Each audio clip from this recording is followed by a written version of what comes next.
Hey everybody, my name is McClintock, and today I would like to give you some ideas about how to play Blue Bossa. I like to open up on what I call a line cliche.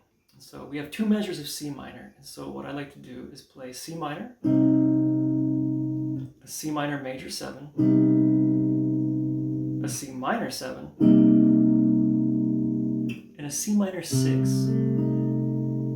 And now I'm going to do a second line cliche over F minor because we have two measures of F minor. So I'm going to do regular F minor, and F minor sharp 5, an F minor 6, and an F minor 7. That's going to take us up to D minor 7, flat 5. And then I can put an A flat in the bass to give it a little bit of motion. Then I'm going to go to a G7 flat 13, and I like to put a B in the bass, and I think that resolves nicely to a C minor 9. And now we're going to take this chord and we're going to move it up 3 frets to E flat minor 9. Put a B flat in the bass, and then I like to play an A flat 13. Play an A flat 7 flat 13 with a C in the bass. And that's going to go to a D flat major 9. And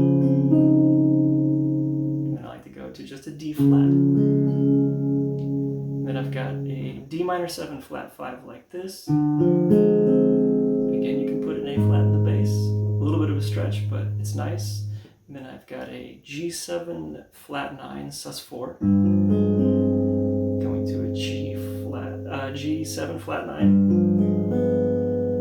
and then we're going to end on a C minor 9, and we can turn it around on a G7 flat 13.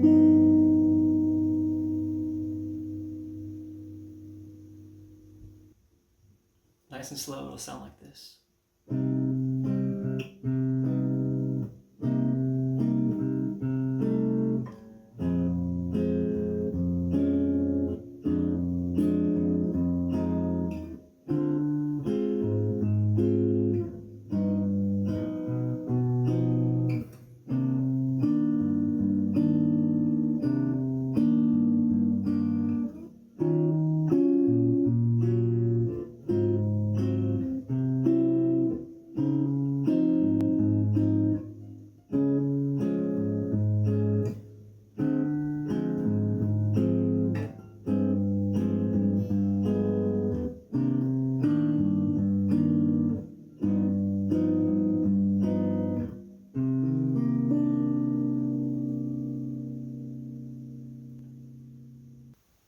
If this lesson's been helpful to you in any way, please consider giving me a like, subscribing to the channel, and let me know in the comments below if you have any jazz standards that you would like me to help you learn.